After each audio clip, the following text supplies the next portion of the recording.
परमेश्वर हमें ना छोड़ेगा ना त्यागेगा, लेकिन उसके लिए अपने जीवन को हमें देना जरूरी है। अपने आप को उसके हाथों में समर्पित कर दें, हमारे जीवन के अंतर्गत उसकी महिमा हो जाए, हमारे जीवन के द्वारा उसका नाम ऊंचा उठे, उसका नाम हमारे जीवन में महिमा को प्राप्त करे। वो हमें ना छोड़ने वाला ना त्यागने वाला परमेश्वर है, सदा हमारी मदद करने वाला परमेश्वर है। प्रभु आपके वायदे के लिए धन्यवाद देते हैं। आज भी हमारे साथ है, सदा हमारे साथ रहने का वायदा करते हैं। हम सब बातों में आपको महिमा देते हैं। यीशु के नाम से प्रभु के लोग कहें Jesus, hallelujah hallelujah, thank you Jesus, praise the Lord, praise the Lord. एक बार फिर परमेश्वर के प्रभु यीशु मसीह के नाम में आप में से प्रत्येक का हम स्वागत करते हैं। प्रभु का धन्यवाद देते हैं इस समय के लिए। आने वाले दिनों के अंतर्गत हम और अधिक प्रभु की महिमा करेंगे, प्रभु के नाम को हम धन्य कहेंगे। आप जो लोग यहाँ आए हैं और विश्वास करते हैं कि जैसे जैसे हम इन दिनों के अंतर्गत आगे बढ़ेंगे, परमेश्वर की अद्भुत महिमा को, अद्भुत सामर्थ अपने जीवन में देख पाएंगे। हमारा परमेश्वर वो परमेश्वर है जो अपने लोगों के लिए बड़ा काम करता है, उनके जीवन में हर एक कार्य करने की सामर्थ है। परमेश्वर के पास जब हम आते हैं, हम क्या प्राप्त करते हैं? हमें आशीष मिलती है। हम परमेश्वर के पास आशीष प्राप्त करने के लिए आते हैं, हमें आशीष प्राप्त होती है। आशीष के अंतर्गत हर प्रकार की आशीष है। कोई कहता है कि मुझे क्या चाहिए, मुझे चंगाई, कई लोगों के लिए चंगाई एक आशीष है, कुछ लोगों के लिए धन एक आशीष होती है, कुछ लोगों के लिए जीवन के अंतर्गत कुछ अलग चीज आशीष होती है। तो हमारा परमेश्वर हमें आशीष देने वाला परमेश्वर, जब हम परमेश्वर के पास आते हैं, नजदीक आते हैं, हमें क्या मिलती है? आशीष मिलती है। लेकिन इतना ही नहीं, लेकिन हम ध्यान से सुने मेहरबानी से परमेश्वर के लोगों, जब हम परमेश्वर के पास आते हैं, हमें आशीष के साथ साथ एक प्रकाशन मिलता है, एक प्रकाश मिलता है। हमें क्या मिलता है? हमें क्या मिलता है?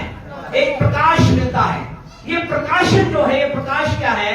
ये परमेश्वर की ओर से एक ऐसी अगुवाई है जो हमारी मदद करती है, हमारी सहायता करती है। हमें मालूम चलता है, क्या मालूम चलता है? कि हम कहां जाएं, किधर जाएं, क्या करें। और आपसे कहे परमेश्वर के लोगों, आज इस संसार में सबसे ज्यादा किसकी जरूरत है? इस प्रकार, इस प्रकाशन की जरूरत है। हमें चाहिए, क्योंकि आज व्यक्ति क्या है? उलझन के अंतर्गत है, गफलत के अंतर्गत है, उसे मालूम नहीं। आज हमें चीजें कैसी दिखाई दे रही है जी? कैसी दिखाई दे रही है? ये फल उसको उड़ा देगा, एक नंबर और नीचे, और नीचे, और नीचे, और नीचे, और नीचे। हाँ, इसको थोड़ा प्रेज और इसको थोड़ा कम, प्रेज और प्रेज और प्रेज और thank you Jesus. Okay, thank you, praise और प्रेज और। तो आज प्रेज और हालेलुया, प्रेज और थैंक यू जीसस। बस ठीक, ओके, थैंक यू। तो हमें क्या है? Praise the Lord. Hallelujah. Thank you, Jesus.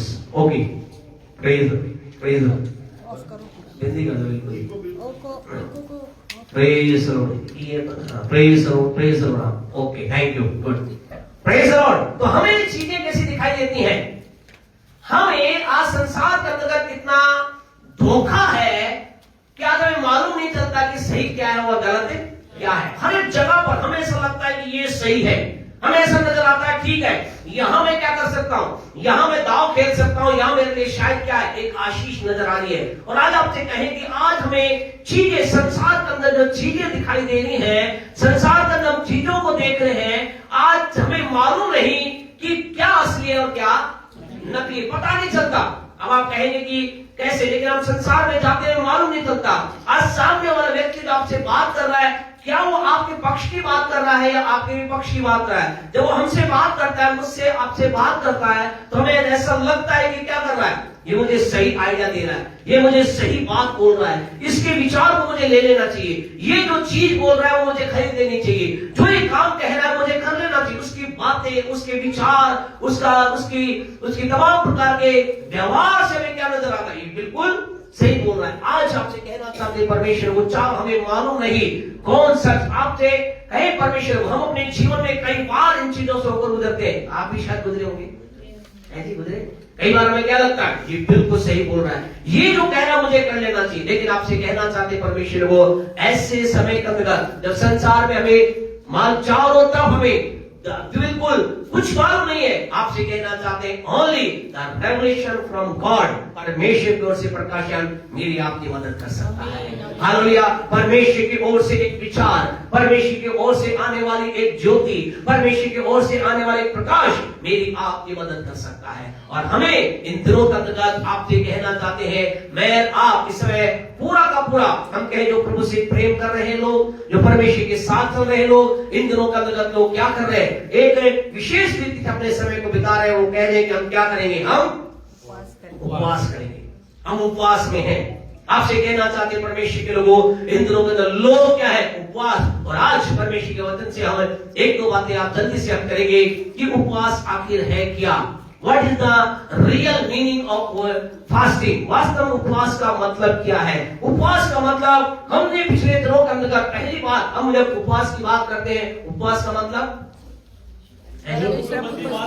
परमेश्वर की उपस्थिति के अंदर वास करना। कई सालों से बात को देख रहे हैं, उपवास का मतलब है परमेश्वर की उपस्थिति वास करना। लेकिन आप लोगों ने कहा हमारा परमेश्वर हर बार हर दिन अपग्रेड होने वाला परमेश्वर है, नई चीजों को बताने वाला परमेश्वर है। और आपसे कहना चाहते हैं, जब हम परमेश्वर के साथ थे, प्रभु ने कहा गुड, जो बातें तुमने देखी, उपवास का मतलब परमेश्वर की उपस्थिति वास करना, गुड। लेकिन कहा यही बोला सब कुछ नहीं है। परमेश्वर ने कहा उपवास का एक हायर मीनिंग है, इसका एक और अधिक मतलब उपवास का। उपवास का मतलब परमेश्वर की उपस्थिति में वास करना और परमेश्वर की, हालेलुया, क्या करना, परमेश्वर की उपस्थिति को ग्रहण करना।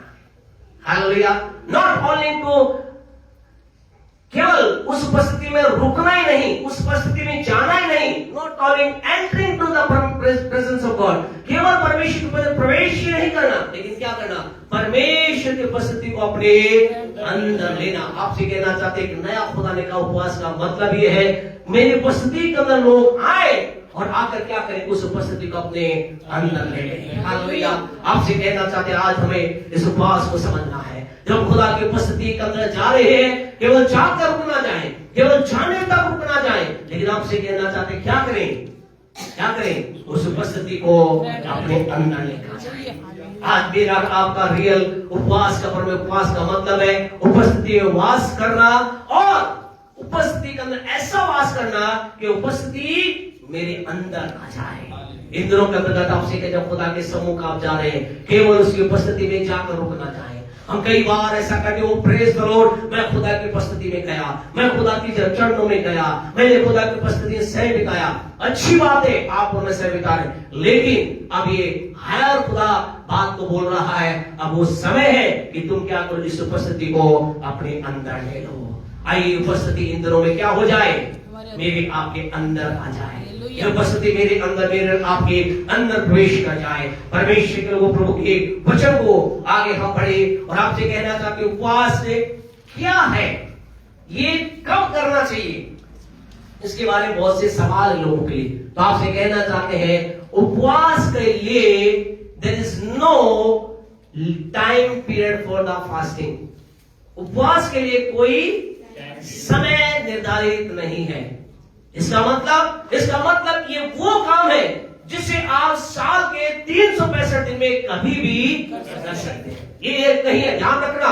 कई लोग केवल जीवन के अंतर्गत इस उपवास का आशीष प्राप्त नहीं कर पाते, इस उपवास की पावर को अपने लाइफ में प्राप्त नहीं कर पाते, क्योंकि वो ये सोचते हैं उपवास का मतलब क्या है कि एक विशेष टाइम पीरियड के अंदर 40 दिन ये है, अब मुझे उपवास रखना है, उसके बाद अपने तरीके नहीं। आपसे कहना चाहते अच्छी बात है, इन 40 दिनों अगर आप में कुछ लोग पूरे 40 दिन उपवास कर रहे हैं या कुछ समय कर रहे हैं, आपसे कहना गुड, लेकिन इसको केवल आपसे कहे आज 18 फरवरी से प्रारंभ कर करके गुड फ्राइडे तक ही रुक मत जाना, लेकिन अपने आप को तैयार करना, खुदा मुझे इस उपवास को अपने लाइफ टाइम के अंतर्गत करना है, मुझे इस उपवास को जीवन के अंतर्गत हर क्षण हर समय मुझे इस उपवास को करना है। इस उपवास के अंतर्गत मुझे क्या करना है, लगातार लगातार लगातार मुझे इस उपवास के लिए, थैंक यू भाई, परमेश्वर के लोगों क्या करना है, मुझे आपको इस उपवास के अंदर सदा सर्वदा इस विचार, इस उपवास के बाद को ग्रहण करना है। For the 365 days. याद रखिए, इस उपवास केवल 40 दिन 10 दिन का नहीं है। इस उपवास के लिए हमें क्या करना है, हर दिन अपने जीवन में उपवास को बनाए रखना है। ये उपवास हमारे जीवन का वो हिस्सा हो कि हमारे लिए ये उपवास संपूर्ण समय के लिए उपवास बन जाए। अब इस परमेश्वर के लोग आपसे कहना चाहते हैं, इस उपवास के कार्य के अंतर्गत हमें अपने आप को बनाए रखना है। आशीष प्राप्त करना चाहते हैं, खुदा की उपस्थिति को अपने जीवन में लाना चाहते हैं, आप चाहते हैं खुदा की उपस्थिति आपकी लाइफ में आ जाए, आपसे कहना चाहते हैं खुदा के लोगों, आपको मुझे इस उपवास के लिए एक टाइम पीरियड को, बाउंड्री को तोड़ देना है। याद रखना, आप कभी भी किसी भी समय किसी भी दिन क्या कर सकते हैं? उपवास कर सकते हैं। परमेश्वर के लोगों, आप और मैं क्या कर सकते हैं? कभी भी किसी भी समय परमेश्वर की उपस्थिति का अंतर्गत वास करके परमेश्वर की उपस्थिति का अपने अंदर हम ले सकते हैं। हमें इसलिए आपको क्या करना है? मुझे आपको इस उपवास के अंतर्गत आगे बढ़ना है। हमने कहा उपवास का मतलब परमेश्वर की उपस्थिति में वास कर करके परमेश्वर की उपस्थिति को अपने अंदर ले लेना। Entering to the presence of God and receiving the presence of God inside us. हमारे अंदर वो आ जाए, मेरे अंदर वो उपस्थिति आ जाए, मेरे लाइफ में उसकी उपस्थिति आ जाए। जब इन दिनों के अंतर्गत आप और मैं खुदा की उपस्थिति में समय बिताते हैं, जब हम संसार में बाहर जाए तो लोग क्या देखे? हमारे अंदर परमेश्वर को देखे। कहने पाए परमेश्वर को आपसे कहना चाहते, इसलिए यीशु ने क्या कहा? यीशु ने कहा जब तू उपवास करे तो क्या करे? लोगों को ये दिख न पाए, ओ तेरा मुंह लटका हुआ है, तू भूखा है, तुझे ऐसा देख करके लोग तुझे उपवासी जाने। परमेश्वर का क्या कहते? तेरे उन क्रियाकलापों के द्वारा तुझे उपवासी जाने, ऐसा तू मत करना। यीशु ने क्या कहा? जब तू उपवास करे क्या कर? अपने सिर पर तेल लगाना, अपने मुंह को तू धोना। यानी क्या कह रहा है? यीशु क्या कह रहा है? यीशु क्या कह रहा है? हम सोच रहे यीशु कह रहा है चमकते रहना। आपसे कह रहे यीशु नहीं कह रहा, यीशु कह रहा है तेरे अंदर तेल, अर्थात तेरे अंदर लोग अभिषेक को देखने पाए। हालेलुया। आपसे कहना चाहते खुदा कह रहे जब तू उपवास करे, जब तू उपवास करेंगे लोग क्या देखे? तेरे अंदर तेल को देखे, तेरे अंदर अभिषेक को देखे। वो कहने पाए इसके ऊपर क्या है? हम इस व्यक्ति को देख रहे हैं, ओ जब से इन दिनों के अंदर मैं इस व्यक्ति जब मिल रहा हूँ, जब मैं इससे बात कर रहा हूँ, जब मैं इसके जन्म से टच कर रहा हूँ, मुझे इसके जन्म में क्या दिखाई दे रहा है? तेल दिखाई दे रहा है, यानी अभिषेक दिखाई दे रहा है। आपसे कहे हमारे अंदर इन उपवास के समय क्या दिखाई दे? अभिषेक दिखाई दे, परमेश्वर की उपस्थिति दिखाई दे, हमारे द्वारा खुदा की उपस्थिति लोगों पर प्रकट हो जाए। आपसे कहे हमारी उपवास बहुत अद्भुत चीज है, आनंद का समय है। वो परमेश्वर के लोगों खुदा की उपस्थिति में जाना, उस उपस्थिति को अपने अंदर लेना ये बोझ की बात नहीं है। वो उपवास आ गए, मुझे उपवास करना पड़ेगा और नहीं करूंगा तो सब कर रहे हैं तो लोग क्या कहेंगे? नहीं, एक आनंद की बात है। ये आपके जीवन में एक अभिषेक को लेकर के आएगा। ये आपके जीवन का लगते मुंह के ऊपर क्या लेकर आएगा? एक चमक को लेकर आएगा। चमक का मतलब तेज को लेकर के आएगा। क्या लिखा है प्रभु के वचन में? अभी समय नहीं खुदा के लोगों, प्रभु परमेश्वर के ऐसा लिखा है, मूसा परमेश्वर के साथ बात करने के कारण, क्या लिखा है इसके वचन? जो वो बात करता उसके बात करने के कारण, बात करने के बाद जो नीचे उतरा, कितने दिन वो रहा पहाड़ पर? 40 दिन 40 रात रहा। और जब वो नीचे आया, ऐसा लिखा है परमेश्वर से बात करने के कारण उसके चेहरे से किरणें निकल रही थी। आपसे कहे धो ले अपने मुंह को, साफ कर ले हमारे मुंह को, हमारे मुंह से किरणें नजर आए, एक अद्भुत चमक हमारे जीवन से नजर आए। परमेश्वर को हमें क्या करना है इन दिनों के अंदर? परमेश्वर की उपस्थिति में वास करना, उसकी उपस्थिति को अपने अंदर लेना है। अब सवाल है परमेश्वर की उपस्थिति मेरे अंदर आएगी कैसे? परमेश्वर क्या है? परमेश्वर ज्योति है। परमेश्वर क्या है? परमेश्वर के बारे के अंदर ऐसा लिखा गया है, हमारा जो परमेश्वर वो पवित्र परमेश्वर है। मेरा आपका परमेश्वर कैसा परमेश्वर है? दयालु परमेश्वर है। तो इसका मतलब क्या है? आप किसी की उपस्थिति में जा रहे हैं, उसको उसकी चीजों को अपने जीवन में ले रहे हैं, कैसे लेंगे? हमें उसके जैसा बनना होगा।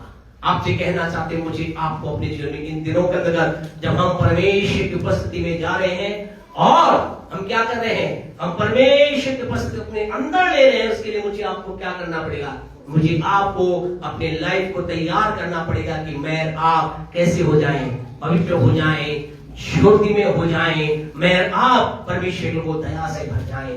हमारी लाइफ के अंदर आना चाहिए। आपसे कहे भी बहुत कुछ है जिन्हें हम आने वाले दिनों को देखेंगे, लेकिन पहली बात आज आपसे कहना चाहते खुदा के वो उपवास का मतलब परमेश्वर की उपस्थिति में जाकर परमेश्वर की उपस्थिति को अपने अंदर ले लेना।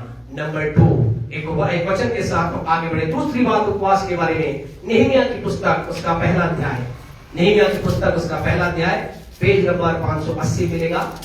उसकी 4 वचन को पढ़े, क्या कहता है? वे बातें सुनते ही, हाँ जी, ये बातें सुनते ही मैं बैठकर रोने लगा और कितने दिन तक विलाप करता और स्वर्ग के परमेश्वर के सम्मुख उपवास करता। हाँ जी, ओके, कितने ही दिन तक मैं विलाप करता रहा, उपवास करता रहा, प्रार्थना करता रहा। मत्ती रचित सुसमाचार उसका 4 अध्याय उसके 2 वचन को पढ़े, क्या लिखा है यीशु के बारे में? हाँ, वह 40 दिन और 40 रात निराहार रहा। किसके बारे में लिखा है? यीशु के बारे में लिखा। वो 40 दिन 40 रात निराहार रहा, यानी बिना खाए पिए रहा। एक और पढ़े, एस्तर की पुस्तक मेहरबानी निकाले, उसका 4 अध्याय के 16 वचन को पढ़े, क्या कहता है? एस्तर की पुस्तक उसका 4 का 16 पढ़े।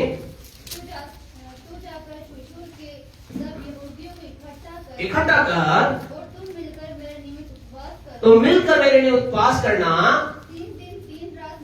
3 दिन 3 रात ना तो कुछ खाओ और ना कुछ पियो। यहाँ आपको क्या नजर आता है? क्या नजर आता है तीनों घटनाओं में? पहली घटना जो हमने देखी, नेहमिया के बारे में क्या लिखा है? वो कहता कितने ही दिन तक मैं क्या करता रहा? विलाप करता रहा और उपवास करता रहा। फिर उसके बारे में आगे मत्ती 4 के 4:2 में क्या लिखा है? यीशु मसीह 40 दिन और 40 रात यानी कि उपवास यानी परमेश्वर की उपस्थिति में रहा। फिर एस्तर के बारे में क्या लिखा है? उसमें लोगों को कहा कि तुम क्या करो? 3 दिन 3 रात मेरे निमित्त उपवास रखो और मैं भी क्या करूंगी? ऐसे ही मैं भी करूंगी। क्या समझ रहे हैं आप यहाँ पर? क्या देख रहे हैं? क्या नजर आ रहा आपको? एस्तर में लग रहा है सर कि उसके पास समय कम था और राजा ठीक, ओके, समय कम था। क्या नजर आ रहा है? अगर हम यहाँ पर देखें तो हर एक जगह पर हमें क्या नजर आ रहा है? उपवास नजर आ रहा है। और क्या नजर आ रहा है? 3 दिन 3 रात। 3 दिन 3 रात। क्या है ये? लोगों ने उपवास रखा। क्या नजर आता है? अगर हम इन घटनाओं को देखें तो हम तीनों इन घटनाओं के अंदर हमें टाइम नजर आता है। क्या नजर आता है? समय दिखाई देता है। यहाँ पर हम देख रहे हैं नेहमिया के बारे में लिखा नहीं, लेकिन उसके बारे में लिखा वो कई दिनों तक करता रहा। यीशु के बारे में 40 दिन तक, एस्तर के बारे में कई दिन तक। इसका मतलब क्या समझते हैं आप? उपवास क्या है? परमेश्वर आपसे कहना चाहते उपवास जो है फास्टिंग, सेकंड बात उपवास की है। परमेश्वर को आपसे कहना चाहते उपवास एक यात्रा है। Now fasting is a journey. एक क्या यात्रा है जिसे हम प्रारंभ करना है और हमें चलते चले जाना है। उपवास कोई प्यारे परमेश्वर को बाइबल के अंतर्गत शायद हमें नहीं मालूम कहीं एक दिन के बारे में लिखा है और आप भी बड़े ध्यान से कहीं देखें, लेकिन ज्यादातर उपवास के बारे में क्या लिखा है? 3 दिन 4 दिन 7 दिन 21 दिन 40 दिन, अलग अलग। यानी हम क्या देखते हैं? हम एक टाइम पीरियड को देखते हैं। इसका मतलब क्या? उपवास एक यात्रा है जो मुझे आपको करना है और आपसे कहना चाहते इस यात्रा के लिए हमें क्या करना है? कैसे कब तक करना है इस यात्रा के लिए? मतलब इसका मतलब एक व्यक्ति जब जर्नी करता है, किस लिए करता है? जब तक मंजिल ना आ जाए जी, इसलिए करता है, किसी मंजिल पे पहुंचने के लिए करता है। इसका मतलब परमेश्वर के लोगों ये उपवास कोई एक आपके द्वारा निर्धारित किया गया टाइम पीरियड नहीं है। ठीक, मैं 3 दिन तक करूंगा, फिर उसके बाद प्रेज मैं 40 दिन तक करूंगा, उसके बाद प्रेज नहीं। परमेश्वर मुझे आपको उपवास का मतलब यह है, मुझे आपको एक यात्रा को प्रारंभ करना है और अपने इस लक्ष्य को प्राप्ति के लिए हमें आगे बढ़ते चले जाना है। आपसे कहना चाहते हो सकता है लक्ष्य आपका 2 दिन में प्राप्त हो जाए, 3 दिन में हो जाए, 40 दिन में हो जाए, हो सकता है 40 दिन के बाद तक भी ना हो। आपको क्या करना है इस जर्नी के अंदर? You have to be continue this journey. आपको इस यात्रा को लगातार करते रहना है। है, यानी कि परमेश्वर की उपस्थिति में जाकर के उसकी उपस्थिति को लगातार अपने अंदर प्राप्त करते चले जाना है, अपने अंदर प्राप्त करते चले जाना है, अपने अंदर प्राप्त करने चल जाना है। और आपसे कहना चाहते, जब आप इस विचार को लेकर चलेंगे कि उपवास मेरा कोई टाइम, मेरे द्वारा निर्धारित टाइम पीरियड नहीं है, उपवास का मतलब है मुझे एक लक्ष्य को क्या करना है, मुझे एक लक्ष्य को प्राप्त करना है। उस लक्ष्य प्राप्ति के लिए मैंने स्टार्टिंग कर दी है। वो लक्ष्य कब आएगा मुझे नहीं मालूम। और आपसे कहना चाहते हैं, जब आप इस विचार के साथ आगे बढ़ते हैं, आपने लाइफ के अंदर परमेश्वर की उपस्थिति को देखने पाते हैं, परमेश्वर के सामर्थ को देख पाते हैं। आज कई लोग परमेश्वर के सामर्थ को उपवास के बाद भी प्राप्त नहीं कर पाते हैं। कारण क्या है? वो उपवास को मात्र अपने द्वारा निर्धारित किए गए एक कार्य को मानते हैं कि ठीक है, मैंने निर्णय लिया है, मैं कितने दिन करूंगा, इतने दिन तक मैं करूंगा। आपसे कहना ये आपकी बात नहीं है, ये किसकी बात है? ये आपके उस लक्ष्य की बात है, मंजिल की बात है, जिसके लिए आपको पर लगातार परमेश्वर के साथ चल के परमेश्वर की उपस्थिति को प्राप्त करते चले जाना है। और आपसे कहें कि उपवास, इसीलिए ये उपवास क्या है? ये उपवास, जब तक मैं और आप संसार में रहेंगे, हम क्या करेंगे? क्या करेंगे? हम उपवास को प्राप्त करते, क्योंकि संसार में रहते समय हमारी मेन मंजिल क्या है? प्रभु को प्राप्त है जी। हमारी मेन मंजिल क्या? हमारा मेन मकसद ही है परमेश्वर का हमारे जीवन में उतर जाना। और हम विश्वास करते हैं दुनिया में ऐसा कोई नहीं होगा, कितना बड़ा बड़ा प्रचारक हो, बड़े बड़ा व्यक्ति हो, वे कह ही नहीं सकता मैंने 100% खुदा को प्राप्त कर लिया है। जितना हम प्राप्त करेंगे वह हमारे लिए कम है, जितना हम प्राप्त करेंगे वो हमारे लिए कम है। आपसे कहना, इसीलिए तो हर साल हम क्या करते हैं? हर दिन हम हर कई बार हम 2 महीने 4 महीने बाद क्या करते हैं? इसलिए हम हर बार खुदा की उपस्थिति में जाते हैं, क्योंकि हमें मालूम है जो हमने प्राप्त किया है वो अभी वो नहीं है जो हमारे पास आना बाकी है। मुझे अभी और खुदा की उपस्थिति चाहिए, मुझे और खुदा की उपस्थिति चाहिए, मुझे और खुदा की उपस्थिति चाहिए, मुझे और खुदा की उपस्थिति चाहिए। आपसे कहना चाहते खुदा के लोगों, मुझे आपको इस उपस्थिति का लगातार बढ़ते चले जाना है। यानी सेकंड थिंग उपवास की क्या है? जब क्या है? Fasting is a journey. उपवास एक यात्रा है और मुझे उस यात्रा को लक्ष्य के प्राप्ति के लिए मुझे इस यात्रा को करते चले जाना है। परमेश्वर को वो बोलने के लिए बहुत कुछ है, समय हमारे पास कम है, लेकिन एक और आखिरी बात बोल करके हम बंद करेंगे। परमेश्वर ये उपवास हमारी जो मत्ती रचित सुसमाचार उसका 17वां अध्याय निकालें, मत्ती रचित सुसमाचार उसका 17वां अध्याय मेहरबानी से निकालें। और उसके अंतर्गत हम वहां पर एक घटना को देखते हैं। और घटना क्या है? एक पिता है और वो क्या है? अपने बच्चे से बहुत परेशान है। परेशान का मतलब ऐसा नहीं बच्चा उसे तंग कर रहा है ना, परेशान का मतलब ये नहीं कि बच्चा तंग कर रहा है, बल्कि बच्चे के अंतर्गत ऐसी कोई समस्या है जिसके कारण से पिता क्या है? बहुत परेशान। 2 कारण से माता पिता परेशान होते हैं, नहीं होते? होते ना, बिल्कुल सही होते ना। एक तो कारण ये होता है कि हमारे बच्चे के जीवन में शारीरिक समस्या है ना, कोई प्रॉब्लम है, कोई प्रॉब्लम है। और दूसरा कारण क्या होता है? बच्चा ही हमारा लेके बन जाता है, ये बढ़ जाता है, कई बार प्रॉब्लम बन जाता है। तो 2 कारण से होते, लेकिन यहाँ जो पिता है प्रॉब्लम इसलिए है क्योंकि क्या है? वो पिता दुखी है। 15 को पढ़े, क्या हो रहा उसके बेटे के जीवन में? हे प्रभु, मेरे पुत्र पर दया कर, हाँ जी, क्योंकि उसको मिर्गी आती है, हाँ जी, और वह बहुत दुख उठाता है, वो दुख उठाता है और बार बार आग में और बार पानी में गिर पड़ता है। हम सब जानते हैं, यहाँ पर एक पिता कह रहा है कि मेरे बेटे क्या आती है? मिर्गी आती है। लेकिन वास्तव में क्या है? हम जानते हैं क्या हो रहा है इसके बेटे के जीवन में? क्या था? दुष्ट आत्मा के सामर्थ काम कर रही थी और दुष्ट आत्मा क्या करती थी? कभी उस बेटे को पानी में डाल देती थी, कभी उसे आग में डाल देती थी। बच्चा बहुत परेशान है, इधर गया उधर गया, कोई इलाज नहीं हुआ। फिर वो क्या करता है? दौड़ करके यीशु मसीह के चेलों के पास आता है। और जब यीशु के चेलों के पास आता है तो वो क्या करते हैं? चेले भी उसका इलाज नहीं कर पाते। और यीशु मसीह क्या करता है? यीशु मसीह उस बच्चे का छुटकारा कर देता है। Praise the Lord. यीशु मसीह बच्चे को ठीक कर देता है। और जब यीशु मसीह बच्चे को ठीक करते हैं तो यीशु के चेले कहाँ आते हैं? यीशु के पास आते, बोलते हैं प्रभु यीशु की कमाल कर दिया आपने तो गजब का काम कर दिया, निकाल दिया, हम क्यों नहीं निकाल सके? तो यीशु ने क्या क्या कहा? पढ़े इसके 21 को पढ़े। पर ये जाति हाँ जी, बिना प्रार्थना और उपवास पर ये जाति बिना उपवास और प्रार्थना, बिना प्रार्थना और उपवास के नहीं जाती। आपसे कहना चाहते हैं उपवास और प्रार्थना परमेश्वर के लोग एक हमारा खुदा की उपस्थिति में जाकर उसकी उपस्थिति को ग्रहण करना है।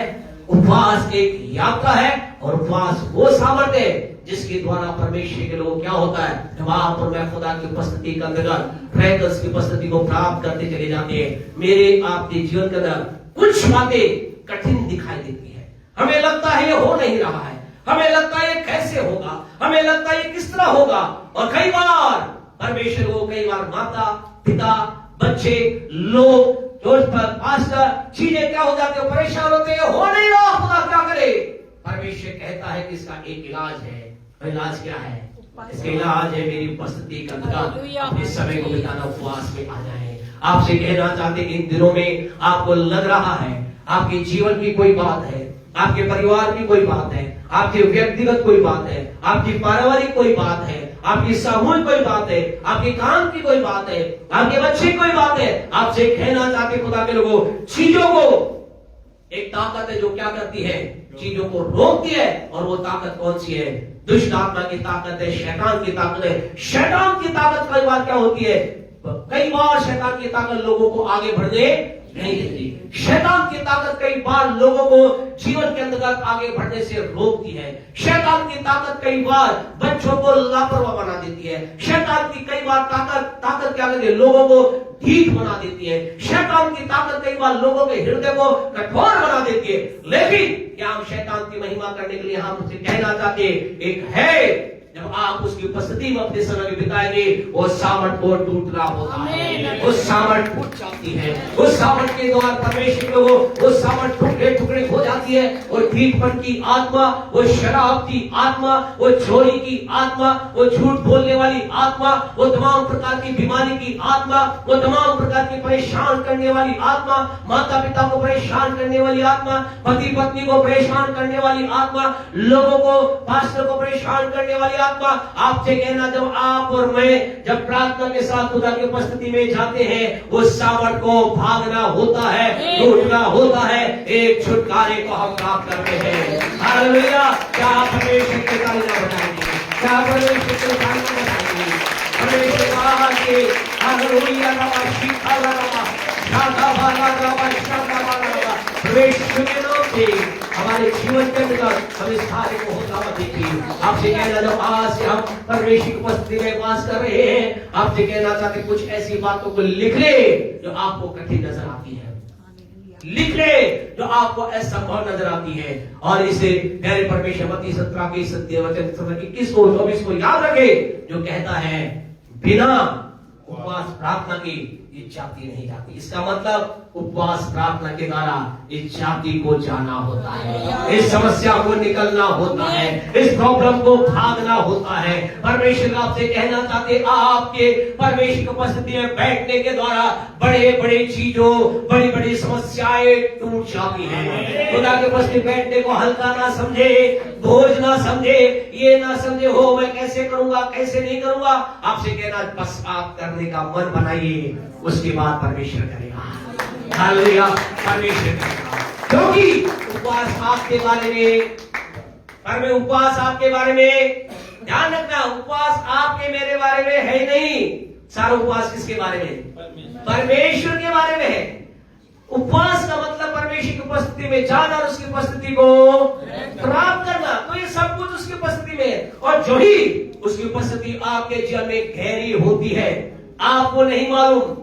हम कहें खुदा के लोगों, प्रभु के वचन के अंदर ऐसा लिखा, घर जाकर आप पढ़ना, यूहन्ना सुसमाचार के 3 अध्याय में, हवा किधर से जाती है, किधर को आती है, कोई नहीं जानता। आपसे कहना चाहते हैं, समुद्र की पुस्तक के 11वें अध्याय के अंतर्गत ऐसा लिखा गया है, एक माता के गर्भ के अंतर्गत बच्चे की हड्डियां कैसे बनती हैं, कोई नहीं जानता। कैसे चीजें तैयार होती है, कोई नहीं जानता।